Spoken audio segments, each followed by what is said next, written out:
Belum puas cari orang lain, dicarilah Abu Bakar. Temu Abu Bakar, siapa setelah Nabi SAW? Abu Bakar orang yang dianggap dimuliakan, datang ke sana. Memperlihatkan kasus kepada Abu Bakar, dipaparkan. Abu Bakar berhukum seperti hukum Nabi SAW. Bahwasanya haknya Yahudi. Ternyata pulang, keluar dari rumah Abu Bakar, si munafik belum puas juga. Saya belum mau bayar. Baik, Yahudi bilang, kalau begitu kita cari orang lain. Kamu mau? Iya. Siapa? Umar bin Khattab. Datang kepada Umar radhiyallahu anhu di rumahnya. Begitu datang ke rumahnya, Umar bin Khattab mengatakan, siapa kalian? Satu mengatakan, mengaku muslim, tapi dia orang munafik. Di sini di riwayat tidak disebutkan namanya. Kemudian yang satu juga Yahudi. Lalu Umar bertanya, ada apa dengan kalian? Dia bilang, ini, Yahudi bilang, ini si Fulan, utang dengan saya tapi nggak mau bayar, dia tidak mau akui. Lalu Umar pintar, Umar bertanya kepada mereka berdua, apakah kalian sudah pernah bertanya tentang masalah hukum ini sebelum datang ke sini? Kata mereka berdua, sudah. Kata Umar kepada siapa? Mereka bilang, kami telah datang kepada Muhammad. Kata Umar, apa hukumnya? Kata Muhammad memberikan hak kepada si Yahudi ini, kata si munafik. Karena alasan-alasan yang sudah dimanfaatkan. Lalu kalian kemana lagi? Mereka berkata, kami sudah ke Abu Bakar. Apa hukumnya Abu Bakar? Sama saja dengan hukumnya Muhammad SAW. Lalu Umar berkata, untuk apa kalian datang kepada saya? Keduanya mengatakan, kami ingin berhukum. Umar bilang, baiklah, tunggu sebentar. Umar masuk ke dalam mengambil pedang. Kemudian mengejar keduanya, akan menebas keduanya. Dua-duanya lari dari rumahnya Umar.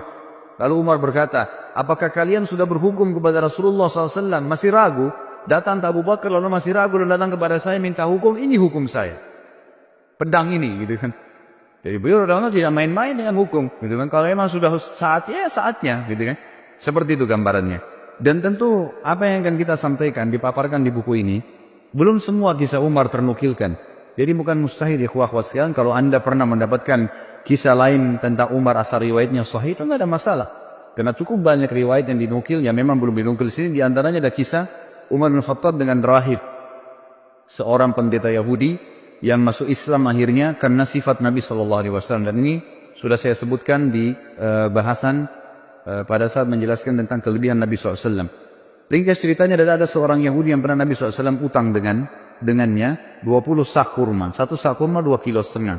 Kemudian Nabi SAW sepakat akan dibayar di waktu tertentu. Ternyata belum tiba waktunya, orang Yahudi itu sudah datang, pendeta Yahudi sudah datang dan langsung berdiri di sebelah Nabi SAW, mencekik leher Nabi dengan sisa kain imamahnya, alaihissalatu wassalam.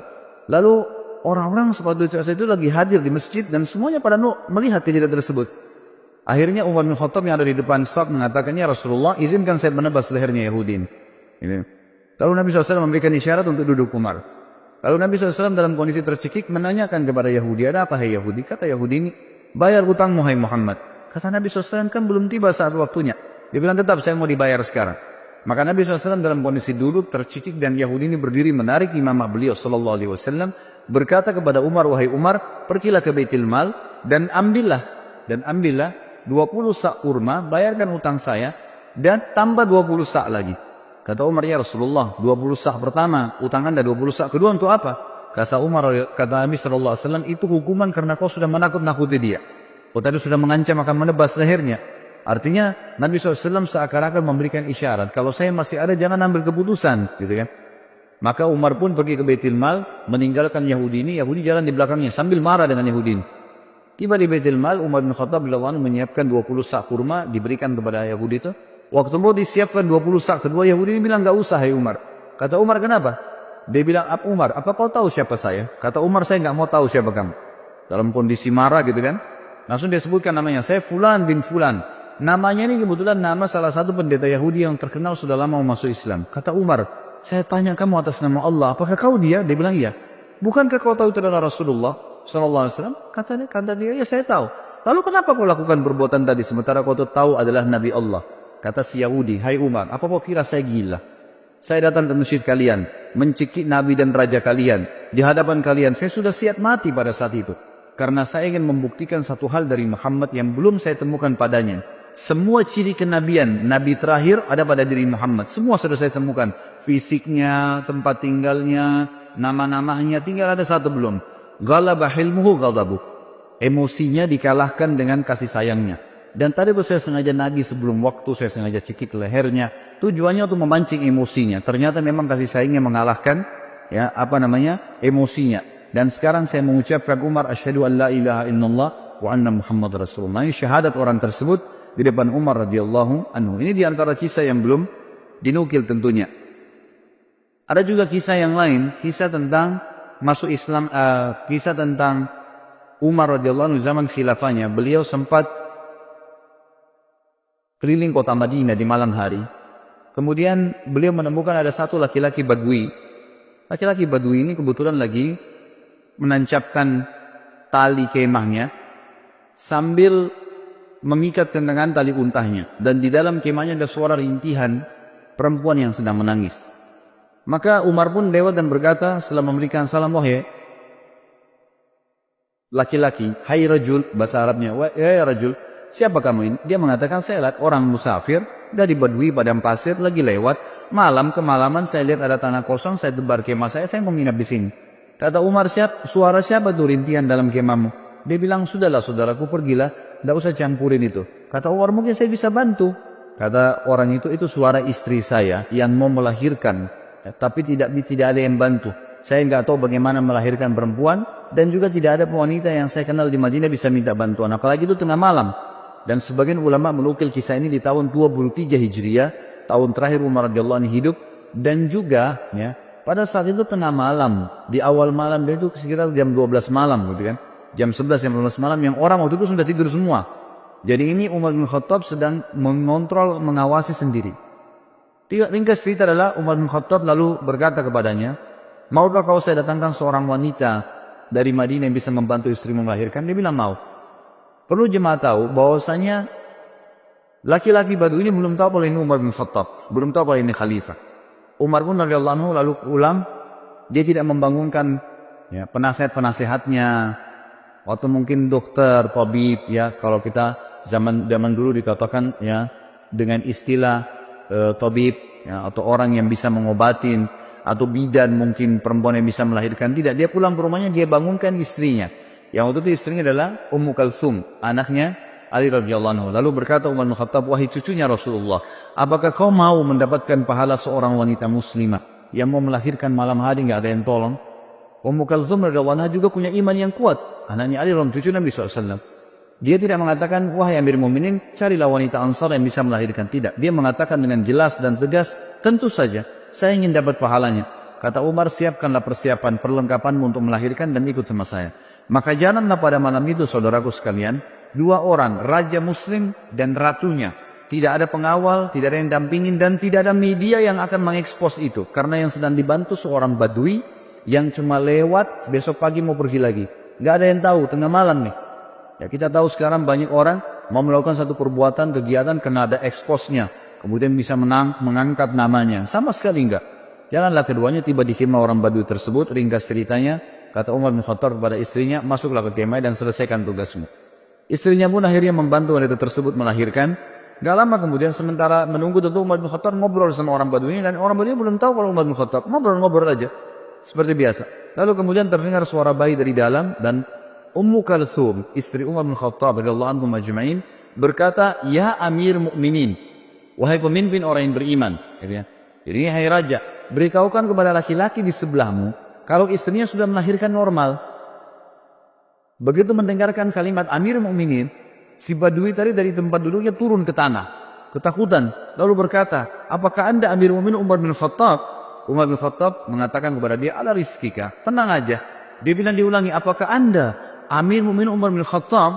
Kata Umar, iya, saya Amir Mu'minin Umar bin Khattab, dan yang membantu tadi melahirkan istrimu itu adalah Ummu Kalsum, anaknya Ali bin Abi Thalib, cucunya Rasulullah SAW. Maka orang ini pun menangis pada saat itu dan berkata, Maha suci Allah yang telah mengaruniakan saya nikmat yang tidak terhingga malam ini, karena saya telah didepangi duduk oleh raja ya muslimin, dan istri saya telah dibantu melahirkan oleh ratu muslimin, dan anak saya disentuh pertama kali dengan kulit cucu Nabi SAW. Kita lihat bagaimana perilaku Umar bin Khattab yang luar biasa, gitu kan? Setiap perilakunya menjadi sebuah pelajaran. Kisah yang lain juga, Umar bin Khattab radhiyallahu anhu pernah satu malam jalan, kemudian menemukan ya, di luar kota Madinah tentunya nih. Ini kisah yang sahih adalah di luar kota Madinah. Kemudian dia lagi jalan dan dia temukan ternyata ada seorang wanita yang sedang duduk. Kemudian di sebelahnya ada 3 orang anak yang sedang menangis. Kemudian Umar bin Khattab pun datang sambil mengatakan, ya, Assalamualaikum wahai pemilik cahaya api itu. Lalu wanita itu menjawab, setelah itu Umar mengatakan, apakah engkau mengizinkan aku mendekat? Kata wanita itu, mendekatlah tapi dengan sopan, kalau enggak pergilah. Kata Umar bin Khattab pada saat mendekat, ada apa? Wahai hamba Allah, dia bilang, dan kenapa anak-anakmu menangis? Dia bilang, saya sudah berapa hari enggak makan, anak saya kelaparan, butuh makanan. Terus apa yang kamu masak di panci? Yang saya masak di panci sebuah batu yang saya masukkan supaya anak-anak saya kira saya masak, dan ini sudah 3 hari berjalan. Sementara Amir Mukminin tidak perhatian kepada kami. Dia tidak tahu kalau ini Umar bin Khattab. Lalu Umar pun berkata kepada temannya, kalau tidak salah itu bersama dengan Ubay bin Ka'ab. Mereka berdua lalu menuju ke Baitul Mal, mengambil kebutuhan muslimin, dipikul. Kemudian Umar berkata, angkatlah ke pundakku. Kata Ubay, biar saya yang angkat Amir Mukminin. Kata Umar, angkat ke pundakku sampai 3 kali. Ubay terus mengatakan, biar saya Amir Mukminin. Kata Umar, apa kau ingin memikul dosaku pada hari kiamat? Maka Ubay pun diam. Lalu pergilah mereka berdua bersama. Lalu Umar bin Khattab, dalam riwayat ini dikatakan meniup panci yang tadinya apinya sudah mulai redam, sampai terlihat asap dan percikan-percikan api berada di antara jenggot beliau. Dan waktu itu Umar bin Khattab memiliki jenggot yang sama Nabi SAW sampai ke dadahnya radhiyallahu anhu.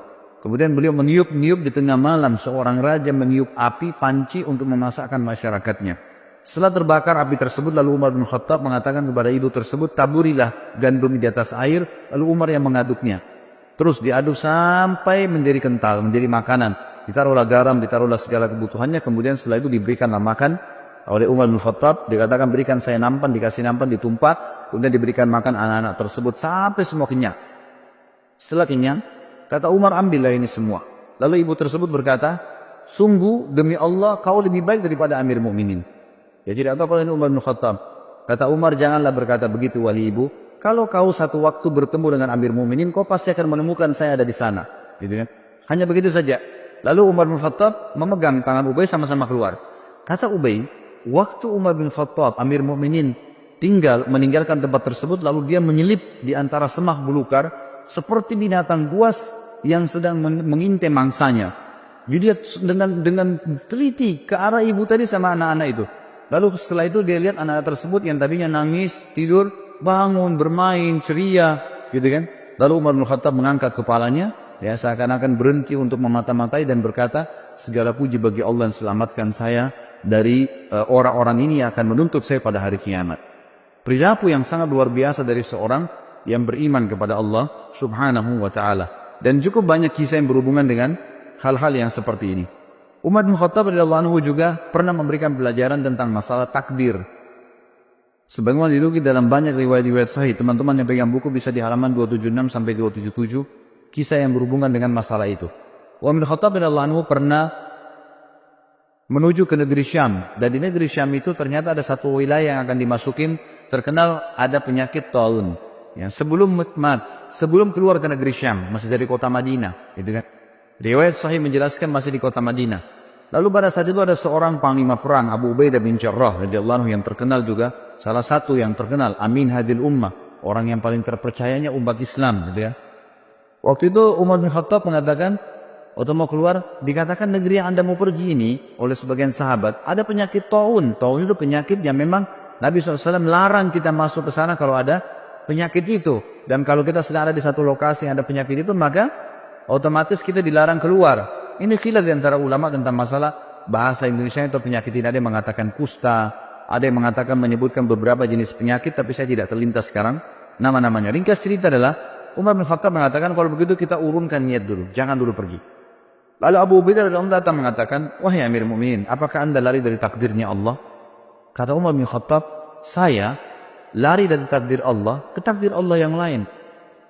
Nah, jadi maksudnya di sini, selama masih berhubungan dengan perilaku seorang hamba, perilaku pilihan, makan atau tidak, minum atau tidak, tidur atau tidak, keluar atau tidak, semua itu adalah pilihan ikhtiar, gitu kan? Kalau kita mau keluar ternyata khawatir ada gelap, badai, hujan, panaskah, kita lalu memilih lebih di rumah, berarti kita sedang memilih takdir Allah yang lain. Itu maksud Umar radhiyallahu anhu, kan gitu. Maka Umar mengatakan, saya lari dari takdir Allah kepada takdir Allah yang lain. Lalu Umar berkata, wahai Abu Ubaidah, seandainya yang mengucapkan itu bukan kamu, artinya masa kamu yang bisa mengucapkan seperti itu sementara kamu ini adalah orang yang paling terkenal gitu kan. Lalu akhirnya Umar bin Khattab pun membiarkan. Dalam riwayat yang lain Abu Ubaidah mengatakan, baiklah saya yang akan pergi ke sana. Maka dia pun berangkat. Umar bin Khattab sempat memeluk Abu Ubaidah, mengetahui ini pasti akhir hidupnya gitu ya. Pergilah mereka pada saat itu. Yang dalam riwayat ini, tapi riwayat ini mengatakan Abu Ubaidah nggak jadi keluar, tetap aja di Madinah. Dan akhirnya ditunggulah berita. Umar terus menyebarkan berita. Siapa yang punya berita tentang taun, penyakit taun dari Nabi SAW? Abdurrahman bin Auf, sahabat Nabi yang lain radhiyallahu anhu, sempat waktu itu tersibukkan dengan beberapa kegiatan. Lalu pada saat dengar orang lagi ngumpul bersama Umar bin Khattab, dia pun datang lalu mengatakan, saya memiliki kabar dari Nabi SAW. Ya, dan ini riwayat disebutkan dalam riwayat Bukhari tentang kisah ini. Dia mengatakan, aku mendengarkan Nabi SAW bersabda, idza sami'tum bihi bi ardin fala tuqaddimu alaih, wa idza waqa'a bi ardin wa antum biha fala takhruju firaran minhu.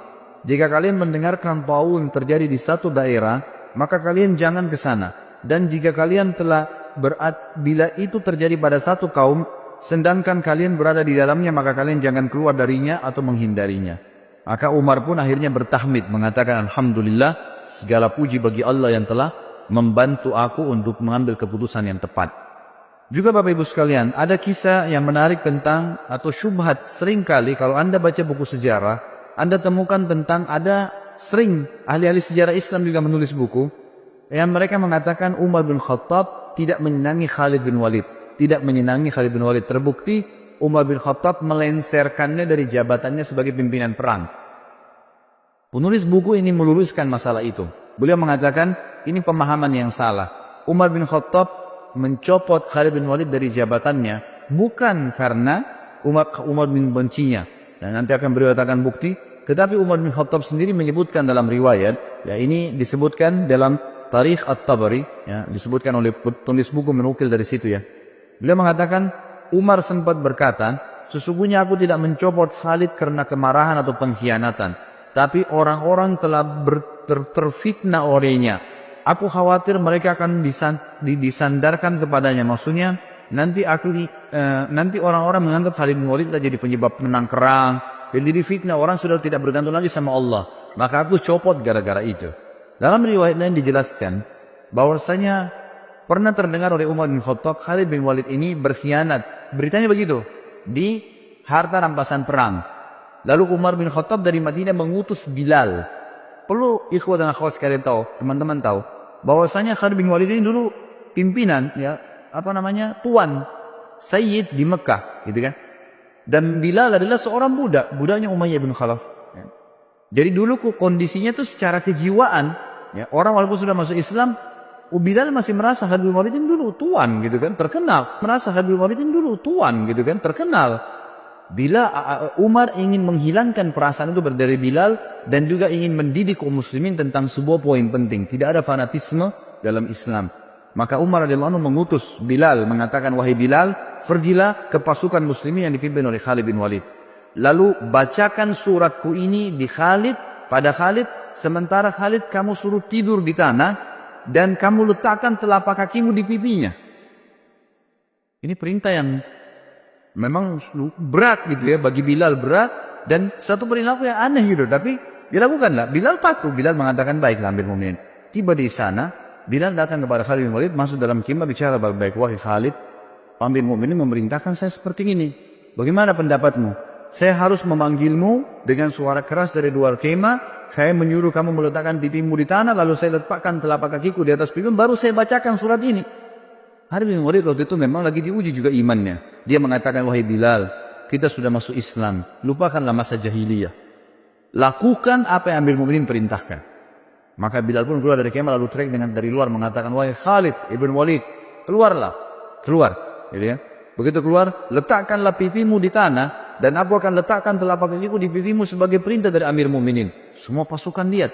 Di pasukan ini banyak orang-orang Quraisy. Yang tahu kedudukannya Bilal dulu, yang tahu kedudukannya Khalid bin Walid dulu. Ini tuan, ini budak, bekas budak, gitu kan. Lalu Khalid bin Walid mengatakan, letakkanlah kakimu hai Bilal dan jangan ragu. Dan tidak pula ada yang marah dengan Bilal. Semua orang diam. Bilal pun meletakkan kakinya di atas pipinya Khalid bin Walid dan lagi diletakkan di tanah lalu membaca suratnya Amir Mu'minin Umar. Umar berkata, ini surat dari Amir Mu'minin kepada pimpinan perang Khalid bin Walid. Telah sampai berita kepada saya bahwasanya kau berkhianat dalam masalah Ghanimah, harta rampasan perang. Kalau benar, maka beristighfarlah, bertobat sama Allah, dan saya lengserkan kamu dari jabatanmu. Kalau tidak benar, maka kau mengatakan tidak benar, sementara Bilal masih menginjak pipimu. Gitu kan? Dan saya akan tetap mencopot kau dari kepemimpinan, tetap kau berperang tapi bukan lagi pemimpin, agar tidak ada fitnah yang kena di tengah-tengah muslimin. Maka Khalid bin Walid dalam kondisi terinjak pipinya mengatakan itu tidak benar. Sudah selesai, Bilal menyampaikan berita tersebut, tapi dia tetap dicopot dari jabatannya. Tapi di sini kita bisa lihat bagaimana ya Umar bin Khattab radhiyallahu anhu sangat tegas, gitu kan? Tapi bukan berarti belum benci Khalid bin Walid. Terbukti pada saat beliau meninggal dunia atau akan meninggal dunia, sempat Umar bin Khattab berkata, seandainya Abu Ubaidah masih hidup, karena Abu Ubaidah tadi sudah mati, ya dalam beberapa riwayat waktu dia pergi, ke tempat yang ada taun, maka aku akan mengangkatnya menjadi penggantiku. Sebab kalau aku ditanya oleh Rabbku hari kiamat, kenapa engkau memilih Abu Ubaidah? Aku akan mengatakan bahwasanya aku mendengar hamba dan kekasihmu Muhammad SAW bersabda, likulli ummatin amin wa aminu hadhil ummah Abu Ubaidah bin Jarrah. Setiap umat memiliki orang kepercayaan, dan orang kepercayaan umat ini adalah Abu Ubaidah bin Jarrah. Kalau seandainya Khalid bin Walid masih hidup, ini kata Umar bin Khattab, ini saksi bahasan kita, kemudian pasti aku akan mengangkatnya untuk menjadi penerusku. Dan pada saat aku ditanya oleh Allah hari kiamat, oleh Rabbku, kenapa engkau memilih orang ini? Aku akan mengatakan, karena hamba dan kekasihmu Muhammad SAW telah bersabda, Khalid bin Walid sayfun min suyufillahi sallahullahu alal musyrikin. Khalid bin Walid adalah salah satu pedang Allah yang Allah henuskan untuk orang-orang musyrik. Sebagaimana disebutkan di dalam, dinukil dari banyak riwayat-riwayat yang sahih. Bagi riwayat ini, kata menurut penulis ya, ini membantah tentang banyaknya isu yang salah tentang pencopotan Khalid bin Walid dari masalah kepemimpinan. Kemudian kita masuk ke masalah bagaimana Baitul Maqdis dibebaskan di zaman Umar bin Khattab. Umar bin Khattab mengutus pasukan ke Baitul Maqdis, ya, kemudian berperang di sana. Ringkas cerita adalah memenangkan peperangan. Lalu penjaga Baitul Maqdis, salah satu pendeta Nasrani waktu itu, tidak mau memberikan kunci kecuali kepada pemimpin muslimin. Maka menyuratlah beberapa pemimpin ya yang memimpin perang waktu itu, termasuk Khalid bin Walid waktu itu ada di sana. Ya, kemudian Miqdad dan beberapa sahabat Nabi yang lain disuruhlah ya menyurat kepada Amir Mu'minin. Umar bin Khattab waktu terima surat tersebut mengatakan, baiklah kita berangkat. Berangkatlah Umar bin Khattab menuju ke Palestina. Tiba di Palestina, kebetulan Umar bin Khattab waktu ke Palestina itu berdua bersama budaknya. Bukan budak, sebenarnya pelayannya ya. Bersama dengan pelayannya. Umar bin Khattab sepakat sama pelayannya, selama perjalanan dari Madinah ke Palestina, jauh sekali gitu kan. Perjalanan sebulan. Ya. Kalau sesaat saya di atas unta, sesaat kamu di atas unta. Jadi begitu terus. Dalam waktu tertentu Umar bertukaran tempat sama pelayannya ini. Pas tiba di Palestina, di pintu gerbang Palestina dan ditunggu oleh orang-orang muslimin, tiba gilirannya Umar bin Khattab yang harus narik ke kanannya unta. Hamba sahaya dari belayan itu lagi di atas unta, gitu kan. Maka pada saat itu si pendeta tadi yang Nasrani ini mengatakan kepada orang-orang di situ muslimin, mana raja kalian? Kata mereka, itu yang lagi tarik ke kanannya unta.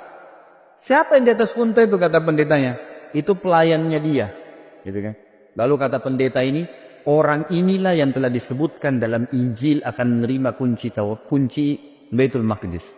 Ternyata disebutkan dalam Injil, satu waktu nanti akan datang dibebaskan oleh seseorang yang adil, dan dia akan bersama dengan pelayannya, dan dia akan menarik ke kanan unta pelayannya. Sampai seperti itu. Dan pada saat itu pendeta ini tambah kagum lagi karena 4 orang pimpinan perang Khalid bin Umar bin Khattab waktu itu menyambut Umar dengan baju yang bagus-bagus.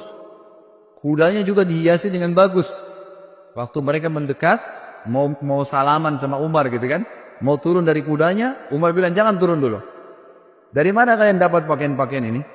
Kata mereka, kami memakai ini Amir Mu'minin agar musuh-musuh Allah takut. Sama Umar diambil batu dilemparin. Semuanya dilemparin sama Umar, gitu ya. Kata Umar, baru saja Allah bukakan kalian sedikit wilayah, kalian sudah memakai baju-baju yang mewah, buka, disuruh ganti baju yang dulu, gitu kan. Sampai akhirnya mereka membuka bajunya. Pendeta itu pun akhirnya kaget melihat perilaku Umar bin Khattab. Nggak ada raja di dunia seperti ini, gitu. Nah ini diantara hal yang terjadi di Baitul Maqdis, dan beliau sempat masuk di Baitul Maqdis. Kemudian beliau menanyakan kepada seorang rahib di situ pada saat itu bernama Ka'ab Al-Ahbar. Ya, dia kemudian menunjukkan, ya, menurut di riwayat ini dikatakan Umar bertanya padanya, di mana menurut riwayat dalam Injil pun, ya, bahwasanya Nabi terakhir Muhammad SAW masuk di Baitul Maqdis, dan mereka punya berita itu. Mereka mengatakan dari pintu ini. Maka Umar pun masuk di situ. Kemudian Umar bin Khattab mengerjakan sholat di situ. Ini termasuk. Kemudian pelajaran yang lain juga disebutkan oleh beliau adalah sikap yang diambil menjadi hukum pada saat terjadi Amur Ramada. Ramada ini masa peceklik, kering sekali Madinah.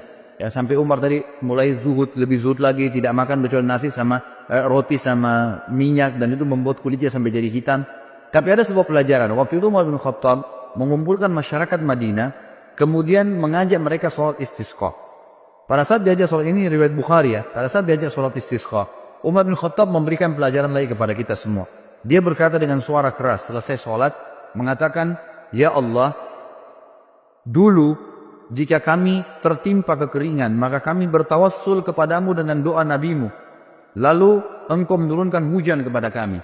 Sekarang nabi kami sudah mati, maka kami bertawassul kepadamu dengan doa pamannya." Itu Abbas radhiyallahu anhu, "Maka berilah kepada kami hujan." Kemudian Umar meminta Abbas untuk berdoa kepada Allah Subhanahu wa taala. Lalu Abbas pun berkata, "Ya Allah, sebuah bencana telah menimpa, ya, sebuah bencana tidak menimpa kecuali karena adanya dosa. Ia tidak terangkat kecuali dengan taubat. Orang-orang memintaku menghadap kepadamu karena kedudukanku di sisi nabimu Muhammad SAW. Ini adalah tangan-tangan kami terangkat kepadamu dengan dosa-dosa. Sedangkan ubun-ubun kami kepadamu dengan taubat. Turunkanlah hujan buat kami." Maka tiba-tiba mendung dan turunlah hujan dengan lebat. Tapi ulama mengatakan dari riwayat ini diambil pelajaran besar, bahwasanya ya Umar bin Khattab ingin menitikberatkan tidak boleh lagi bertawassul dengan Nabi SAW sementara beliau sudah mati. Ya, seperti banyak orang sekarang bertawassul gitu kan dengan Nabi SAW. Kalau beliau masih hidup lain, tapi kalau sudah mati orang soleh, Nabi tidak boleh lagi dijadikan sebagai perantara. Allah alam. Ini disebutkan dalam riwayat Bukhari dalam kitab Istisqa. Kemudian kita masuk ke masalah bagaimana berpisahnya dengan Umar radhiyallahu anhu. Nanti kematian beliau, gitu kan. Ditulis oleh penulis sini dikatakan saatnya untuk berpisah. Umar bin Khattab sering kali berdoa, disebutkan dalam riwayat Bukhari. Beliau selalu mengatakan, "Allahumma rzuqni syahadatan fi sabilik waj'al mauti fi baladi rasulik."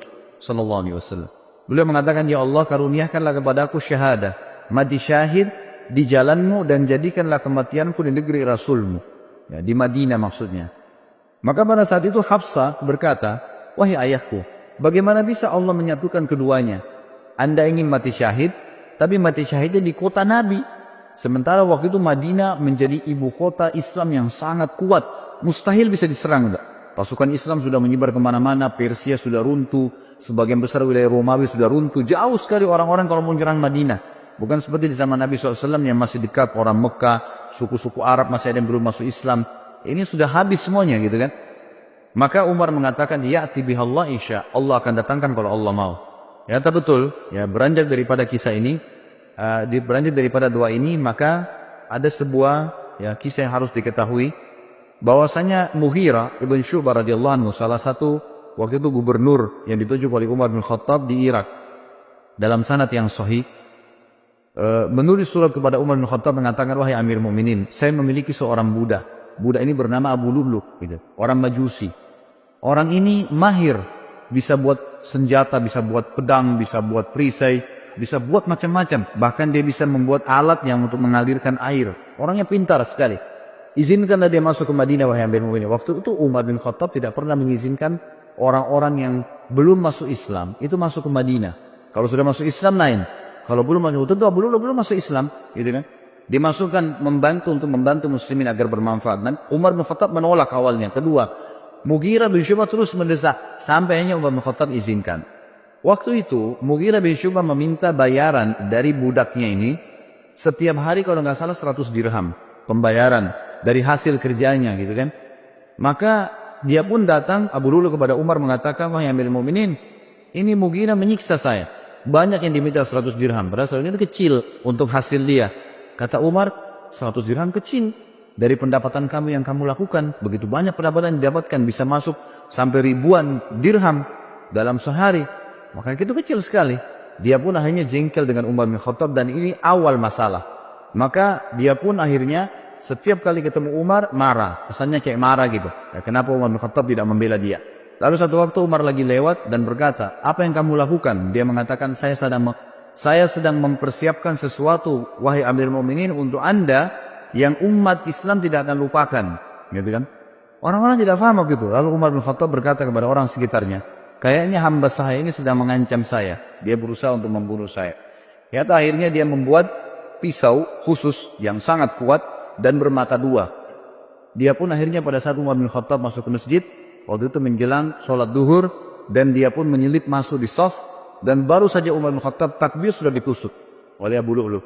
Begitu ditusuk, orang-orang tidak tahu, terutama di sisi kanan kiri masjid.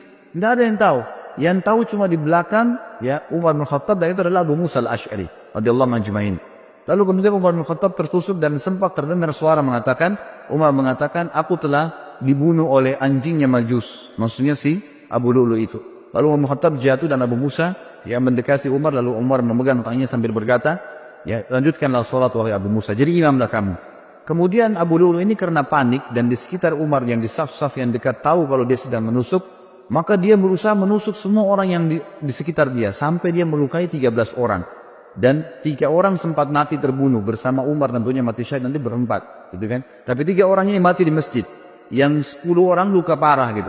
Nah pada saat ada kejadian tersebut, sahabat sudah tahu kalau ini orang membunuh Amir Mu'minin, menusuk, maka dia melemparkan jubahnya ke arah wajahnya sehingga tidak melihat dan dikeroyokin.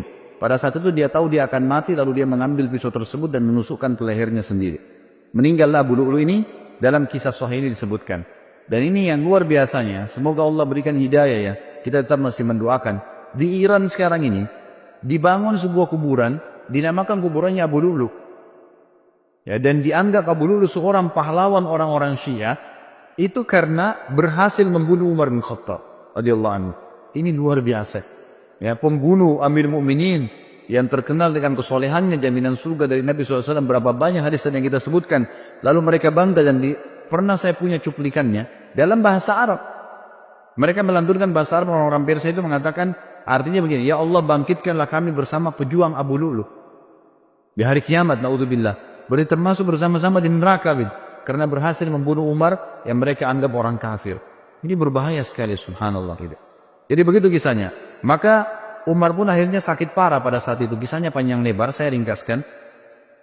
Umar pun akhirnya sakit parah pada saat itu. Kemudian Umar bin Khattab berkata kepada Abu Musa al-Ash'ari, coba lihat siapa yang menusuk saya. Waktu itu mereka belum tahu. Masih simpang siur beritanya gitu kan. Sahabat-sahabat di kiri kanan saf masih mengatakan subhanallah, subhanallah. Mereka nggak tahu karena suara Umar tiba-tiba hilang. Maka pada saat itulah Abu Musa meninjau mengatakan yang membunuh anda adalah budaknya Mughirah bin Syu'bah, Abu Lu'lu'. Maka Umar pun mengatakan semoga Allah membunuhnya. Kata Abu Musa, sudah mati Amir Mu'minin, dia bunuh dirinya sendiri. Lalu kemudian Umar bin Khattab ternyata tusukannya sangat keras. Dari belakang di sisi kanan perut, itu saking tajamnya pisau itu dan tebal gitu kan, sehingga pada saat ditusuk dan memang dia niat membunuh, ditusuk sampai tembus ke depan perutnya Umar radhiyallahu anhu. Jadi lubang dari belakang sampai ke depan. Dan pada saat itu beberapa sahabat dan tabi'in sempat membawakan minuman kepada Umar bin Khattab. Ada yang membawa air kismis, ada yang membawa juga susu unta.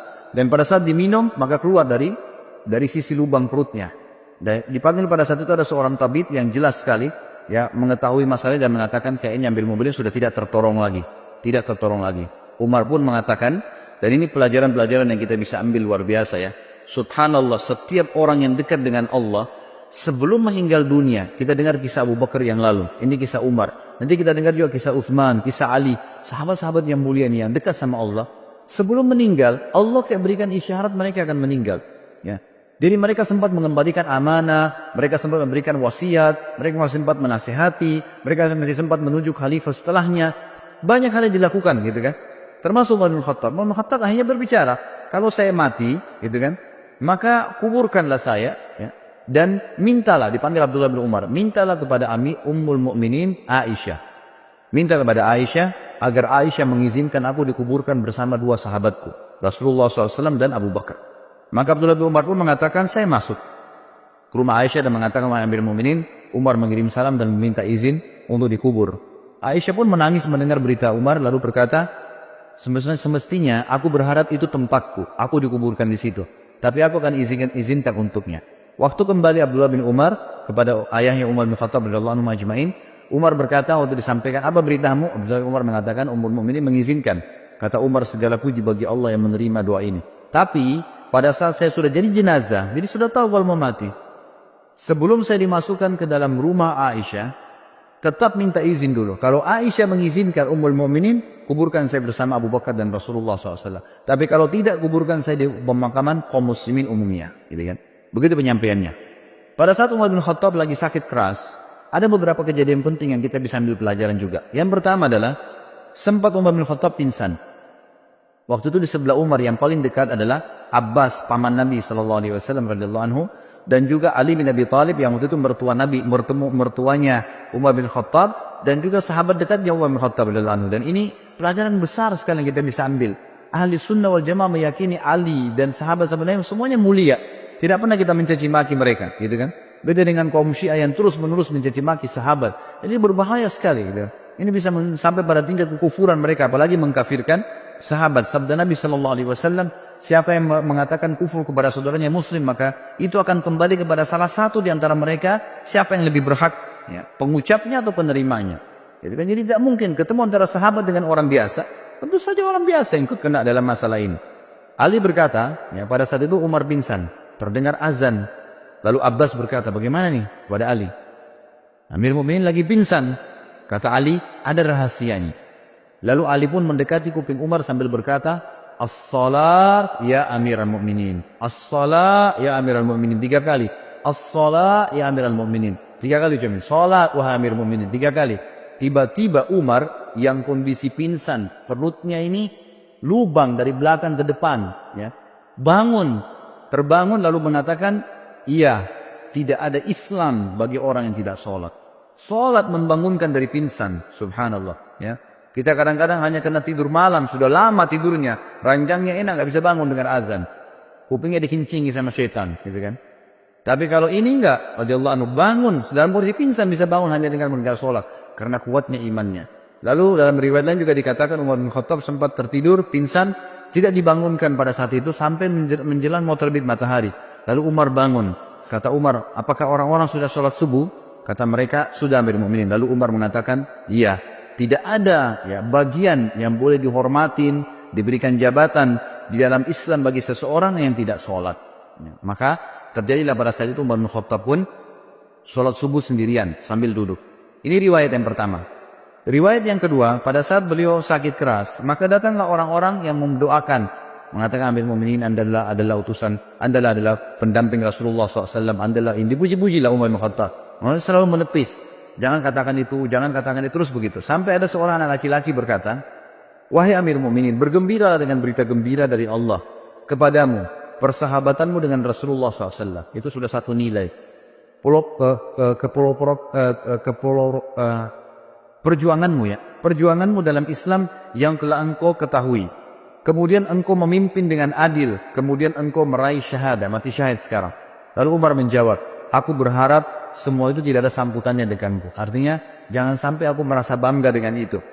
Lalu ya, untuknya beliau mengatakan, dan akhirnya aku lepas dari tanggung jawabku, atau aku akhirnya tetap bertanggung jawab dengan dosa-dosa yang aku lakukan. Lalu pada saat anak muda itu mau keluar, ternyata anak muda ini bajunya menutupi mata kakinya.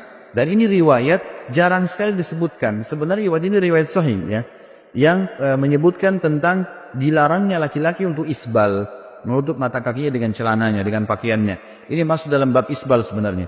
Lalu Umar melihat ternyata sarungnya, pakaiannya laki-laki anak muda itu menyentuh tanah, menutup mata kakinya.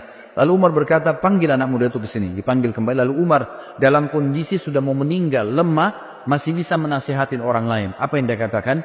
Ya ibna akhi, irfa' thawbak, fa innahu abqa li thawmik wa atqa li rabbik. Wahai keponakanku, ya, biasanya orang dalam agama kita ini, kalau ada seseorang anak muslim lebih muda, ya, kita bisa mengatakan wahai anak saudaraku. Kalau kita biasa mengatakan keponakan, karena ayahnya kan saudara kita dalam Islam. Ya, biasa dikatakan gitu, ya benar akhi, gitu kan. Angkatlah pakaianmu, karena itu akan lebih awet bagi pakaianmu, tidak mudah kotor, ya, tidak bisa menjatuhkan kamu, karena kalau panjang bisa menjatuhkan, bisa keinjak dan seterusnya. Dan itu lebih bertakwa kepada Rabbmu. Kemudian Ibnu Abbas berkata, aku berkata kepada Umar, bergembiralah, engkau akan meraih surga. Sungguh engkau telah menyertai Rasulullah dalam waktu yang lama. Engkau memegang urusan orang-orang beriman. Engkau bersikap tegas dalam menunaikan amanah. Umar berkata, adapun berita gembira surga yang engkau katakan kepadaku, demi Allah, seandainya aku mempunyai dunia dengan segala isinya, niscaya aku akan menjadikannya sebagai tebusan untuk menghadapi ketakutan besar yang ada di hadapanku sebelum aku mengetahui berita itu. Maksudnya, aku akan, ya, belum bisa aku mengatakan itulah pegangan itu, jadikan pegangan surga itu. Walaupun sudah dijamin oleh Nabi SAW. Kalau seandainya aku punya dunia dan seluruh isinya, aku akan jadikan sebagai tebusan agar bisa mendapatkan surga itu. Adapun ucapanmu bahwasanya aku telah memegang urusan umat Islam, demi Allah aku berharap bahwa hal itu tidak ada sangkutannya denganku. Untung ruginya tidak ada hubungannya denganku. Adapun yang engkau katakan bahwa aku telah menyertai Nabi SAW, maka hal tersebut benar. Hal tersebut benar. Ini diriwayatkan oleh Imam Ahmad dalam musnadnya. Kemudian Imam Adzabi juga mengatakan, Ibnu Umar berkata radhiyallahu anhum ajmain, kepala Umar berada di pangkuanku pada saat beliau sedang tertusuk, ya. Lalu ia berkata, letakkan pipiku di tanah, kata Umar. Lalu aku meletakkannya, kata Abdullah bin Umar radhiyallahu anhu ajmain. Dia berkata, celaka bagiku dan celaka bagi ibuku jika Rabbku tidak merahmati. Artinya betul-betul kecelakaan, ya, luar biasa kalau sampai aku tidak, ya, diampuni oleh Allah Subhanahu wa taala. Lalu beliau sempat sebelum meninggal juga memberikan wasiat kepada, beliau mengatakan, aku berwasiat kepada khalifah yang datang setelahku, berbuat baik kepada muhajirin angkatan pertama, karena mereka lah orang-orang yang telah masuk Islam di awal, ya, dan memberikan hak-hak mereka, menghormati mereka. Yang kedua, aku berwasiat kepada orang-orang Ansar yang telah memperjuangkan dan menjual seluruh harta dan jiwa mereka untuk agama. Lalu berbuat baiklah kepada rakyat-rakyat di kota-kota dan di desa-desa, karena mereka adalah pejuang-pejuang Islam. Berbuat baiklah kepada orang-orang Badui, karena mereka adalah orang-orang asli muasal orang Arab dan penopang Islam. Serta aku juga mewasiatkan berbuat baik kepada zimmah, ahli zimmah, orang-orang kafir yang di bawah naungan pemerintahan Islam, karena, ya, hak mereka harus dipenuhi sebagaimana Nabi SAW perintahkan. Ada beberapa pujian sahabat-sahabat, ya, yang kita akan sebutkan poin-poinnya sebelum disebutkan kematian beliau radhiyallahu anhu kepada Umar bin Khattab, dan ini pada saat menjelang Umar bin Khattab sakarat dan meninggal dunia, dan beliau meninggal disebutkan dalam banyak athar sangat mudah. Tiba-tiba saja beliau setelah memberikan wasiat tadi tentang khalifah setelahnya, lalu beliau menutupkan mata dan beliau meninggal dunia seketika pada saat itu. Tidak ada sesuatu yang melihat itu berat, susah, nggak ada seperti itu. Lalu pada saat itulah puji-pujian harum dari para sahabat datang kepada beliau. Jadi semenjak mereka lihat Umar sudah mulai melemah, sudah mulai ada puji-pujian yang keluar sampai beliau, ya, dimakamkan. Jeddah bangunan yang cukup tinggi, orang harus lewat tangga untuk naik ke atas, dan sudah menjadi doktrin, dogma pada saat itu, keyakinan kalau tidak boleh orang biasa mengantar sesajen ke patung-patung itu, harus melalui penjaga kuil. Jadi penjaga kuil ini punya kedudukan tersendiri. Siapa yang mau kasih sesajen, punya hajat apa, dikasih. Dia mau kasih kepada patung yang mana nih, misal patung sana, lalu kemudian nanti dia yang antar ke situ. Tiap hari mereka lakukan kebodohan ini. Ringkas cerita, Ibrahim alaihissalam malam itu langsung datang ke kuil tersebut. Sementara orang lagi memuja-muja patung, Ibrahim alaihissalam naik ke tangga yang untuk pergi ke patung-patung itu. Lalu Ibrahim alaihissalam pada saat dia naik, orang tahu Ibrahimnya tidak dikenal sebelumnya dan tahu siapa penjaga kuil, musuhnya yang biasa bisa naik. Orang lain selain penjaga kuil yang naik pasti kualat tuh. Nanti kena penyakit, nanti kena petir, nanti kena macam-macam. Keyakinan mereka pada saat itu. Ringkas cerita, Ibrahim alaihissalam sengaja naik. Orang-orang semua akhirnya mata dan menunjuk Ibrahim. Ibrahim alaihissalam datangin patung yang pertama. Lalu Ibrahim alaihissalam lihat di situ ada sesajen buah-buahan, buah segar, diantaranya apel. Ibrahim alaihissalam ngambil apel itu.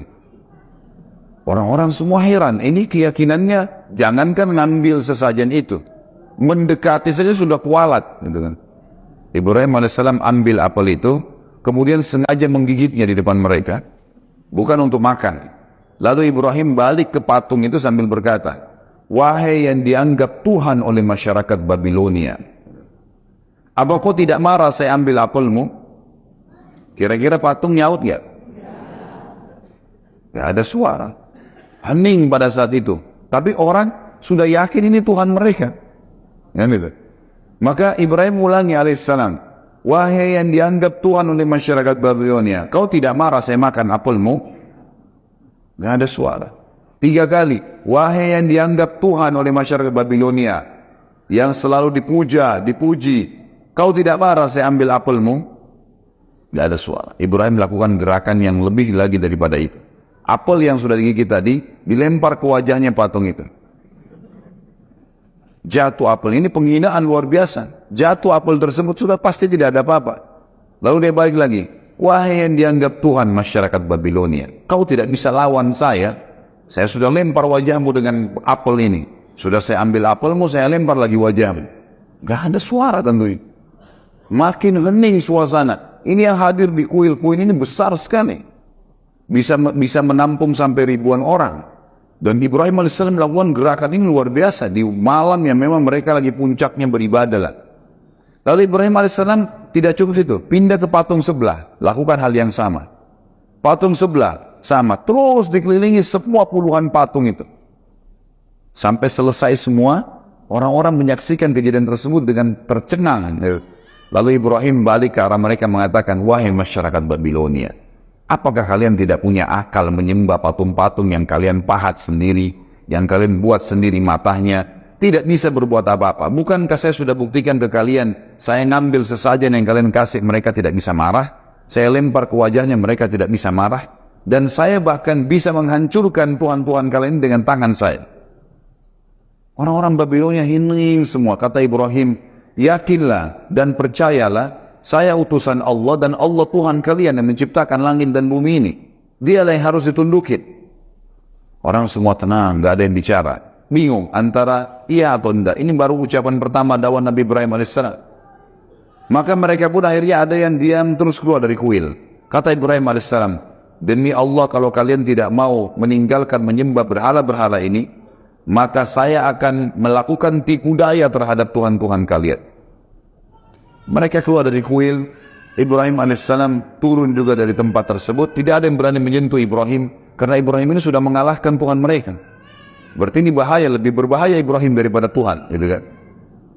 Mereka tidak ada yang berani dekat dengan Ibrahim AS. Ibrahim keluar, ngambil kampak, kembali lagi masuk. Tapi orang-orang sudah bubar semua nih, tinggal penjaga kuil pada saat itu. Ibrahim AS naik kuil ini, patungnya dihancurin semua, dipotong tangannya, dipecahin kepalanya, potong kakinya, semua dirusakin sama Ibrahim, berantakan. Penjaga kuil sendiri ini tidak berani, tetap masih menganggap Tuhan. Ini sudah puluhan tahun keyakinannya. Dihancurin semua sama Ibrahim AS, lalu kepala patung itu, tangannya, kakinya ditumpukin di patungnya Namrud yang besar. Lalu kampak yang Ibrahim pakai AS menghancurkan tadi ditaruh di tangannya patung Namrud. Udah Ibrahim AS pergi. Besok pagi mereka mau ritual lagi, bawa lagi sesajen, berantakan semua kuil tersebut. Mereka bilang, siapa yang buat nih? Kok bisa terjadi begini pada Tuhan-Tuhan kami? Penjaga kuil bilang, tuh anak muda yang semalam tuh, Ibrahim. Panggil Ibrahim, panggil Ibrahim. Begitu Ibrahim datang, mereka mengatakan, Al-Quran menceritakan, anta fa'alta hadha bi'alihatina ya Ibrahim. Apa kau yang buat ini terhadap Tuhan kami wahai Ibrahim? Apa jawab Ibrahim? Yang pegang kampak itu siapa? Kok tanya saya? Itu kampak kan di tangannya patung yang besar. Tanya kalau dia bisa ngomong, gitu kan? Maka Allah mengatakan mereka pun kembali ke diri mereka sendiri. Benar nih.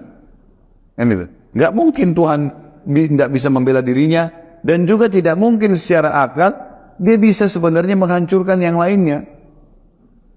Lalu kata mereka, badan kondisi hening semuanya, mereka ada satu orang yang nyaut, ini kita harus lapor kepada Tuhan kita yang paling besar, Namrud. Namrud kebetulan punya tradisi Bapak Ibu sekalian, setiap pagi dia selalu setelah mandi, rapi segala, duduk di singgasananya, ada gorden yang nutupin antara dia dengan orang-orang di depannya. Begitu selesai dia duduk, sudah rapi semua, singgasananya sudah rapi, mahkota sudah rapi di muka godaan tersebut. Begitu di muka, maka seluruh orang yang ada di depannya sujud kepada dia.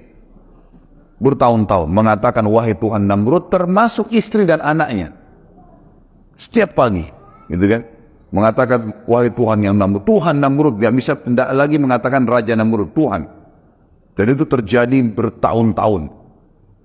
Ibrahim alaihissalam waktu diancam begitu, kita mau lapor kepada Tuhan kita terbesar. Kata Ibrahim, gak usah lapor, saya ke sana. Saya mau langsung ke istananya Namrud.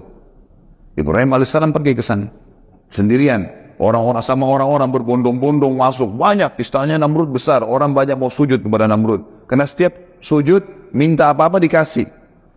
Minta makanan, minta uang, minta apa saja dikasih sama Namrud. Maka pada saat diangkat tirainya, Namrud sudah mulai kelihatan, orang semua sujud, Ibrahim AS tidak sujud, berdiri sendiri. Namrud heran, 40 tahun tidak pernah ada orang membangkang, baru kali ini. Dia tanya, siapa kamu ini berani benar nggak sujud dengan saya? Ibrahim AS nabinya Allah. Dan ini sudah berkarat nih penyakit, gitu kan? Maka tidak bisa lagi dengan cara yang pelan. Kata Ibrahim AS dengan tegas, wahai Namrud, bukan lagi wahai raja, apalagi Tuhan, dipanggil namanya.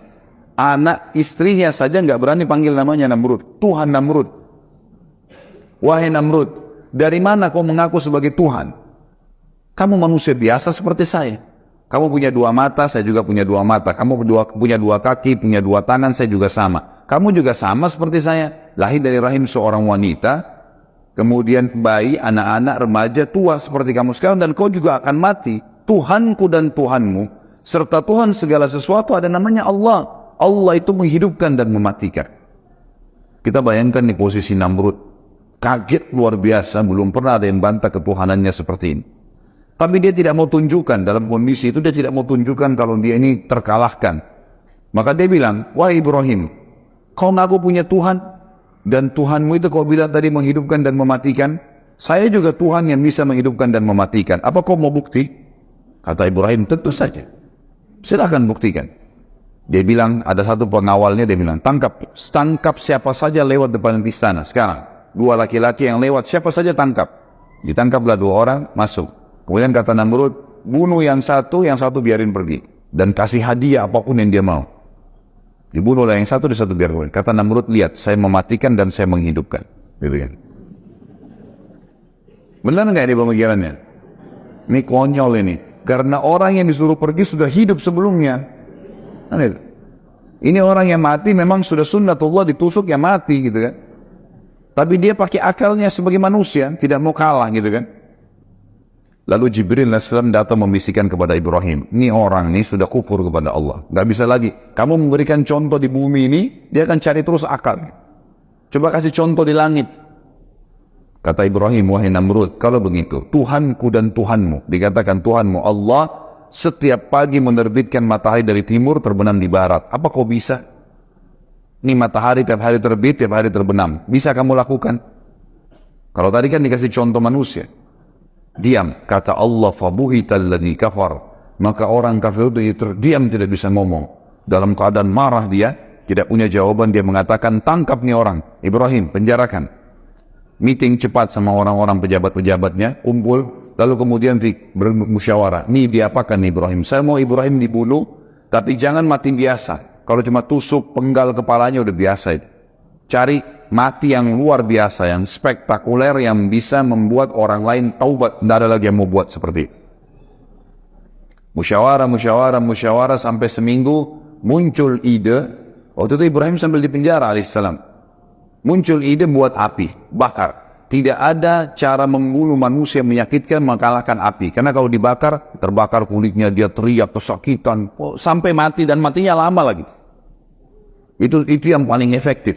Namrud bilang, baik, keluarkan semua biaya, kerahkan semua tenaga, buat api, bukan api 2-3 meter tingginya, diameternya misalnya, ukuran tempatnya enggak, dibuat sekitar 30-40 siku ke langit. Jadi sekitar 17,5 meter. Untuk membunuh manusia, bakar api unggun saja sudah bisa dibakar. Tapi ini enggak, dia buat api yang luar biasa, supaya seluruh masyarakat dunia bisa menyaksikan. Dibuatlah tumpuan yang tinggi, kemudian di tengah-tengahnya dipenuhi dengan api bara besar sekali, dan itu dibuat sengaja tinggi sehingga orang dari jarak jauh pun bisa melihat, gitu kan. Misal kalau kita bilang di atap ini, kita lihat ini jadikan pondasi, atap inilah tempat api itu, orang dari jauh pun bisa melihatnya. Ringkas cerita adalah dibakarlah api tersebut dengan biaya yang besar, dengan tenaga yang besar. Di sekitar api, Namrud letakkan prajurit-prajurit pilihannya untuk menjaga. Lalu Ibrahim alaihissalam dikeluarkan, kemudian Ibrahim alaihissalam dibuka bajunya, supaya kata Namrud dia bisa merasakan lebih sakit lagi daripada api itu. Waktu Ibrahim alaihissalam akan dilempar dari jarak jauh masuk ke dalam api, gitu kan, maka yang terjadi adalah Ibrahim alaihissalam sempat kedatangan Jibril alaihissalam, dan Jibril berkata, wahai Ibrahim, Allah telah mengutus saya kepada kamu, dan Allah berkata kepada saya bahwasanya Jibril bantulah Ibrahim apapun yang dia mau. Maka sekarang kau bisa minta tolong sama saya apa saja Ibrahim. Kau minta saya bunuh Namrud, saya matikan Namrud. Kau minta saya hancurkan Babilonia, saya hancurkan Babilonia. Kau minta saya padamkan api, saya apa saja minta sekarang saya bisa jalankan. Titahnya Allah kepada saya begitu. Kata Ibrahim alaihissalam, wahai Jibril, kalau kepadamu saya tidak perlu, tapi kalau kepada Allah saya akan minta. Makanya Allah memuji Ibrahim mengatakan, Inna Ibrahim kana ummah. Ibrahim itu satu orang tapi seperti satu umat keyakinannya. Luar biasa. Jibril pun dia tidak mau minta tolong. Maka dengan setelah itu Jibril pun alaihissalam pergi, lalu berkata Ibrahim alaihissalam, ya Allah, zat yang telah aku imani secara gaib, nggak kelihatan, gitu kan? Nggak ditahu Allah itu, tidak kelihatan, cuma bisa dirasakan keberadaannya, kan gitu. Diyakini keberadaannya. Aku yakin engkau yang telah menciptakan aku dan segala sesuatunya termasuk api di depanku ini. Api ini lagi berkobar besar. Ibrahim sudah diikat, dilempar dari jarak jauh dengan katapel gitu. Jadi jauh sekali jaraknya agar kelihatan oleh orang-orang. Lalu dia bilang, engkau yang telah menciptakan aku dan seluruh segala itu dan termasuk api, dan engkau yang menjadikan api ini dasarnya, fitrahnya panas. Jadikanlah api ini dengan kemahabesaranmu dingin dan keselamatan untukku. Balik dari panas menjadi dingin. Maka Allah SWT mengatakan, kami terima permohonannya Ibrahim. Dalam kondisi dia ingin membuktikan kebesaran Allah. Maka dilemparlah Ibrahim AS dari jarak jauh. Pada saat dilempar Ibrahim AS, ada satu kejadian juga di situ. Ibrahim AS pada saat masuk ke dalam api, tentu Bapak Ibu sekalian, manusia kalau kena api, sekuat apapun badannya, sekekar apapun, pasti teriak. Gitu kan? Nggak ada yang bisa menahan panasnya api. Maka begitu Ibrahim AS masuk ke dalam api, subhanallah, nggak ada teriakan, nggak ada jeritan, nggak ada suara apapun, nggak ada, hening sekali. Orang-orang sempat bertanya, ini Ibrahim ini mati atau enggak ya? Namrud pun bingung, tidak ada orang yang kena api, tidak ada teriakan. Maka Namrud itu kebetulan singgasananya ditaruh di luar, diangkat, kemudian dia berhadapan sama api, dia melihat api itu, dia menyaksikan sendiri, nggak ada suara. Lalu Namrud ingin menenangkan audiensnya, masyarakatnya. Waktu itu dia mengatakan, Ibrahim sudah mati di awan kena asap saya, asap api saya. Udahlah, orang percaya, orang bubar. Kata Namrud, biarkan 3 hari. 3 hari biar terbakar. Dan dijaga ketat di sekitar api. Kalau ada Ibrahim mau coba lari, dorong.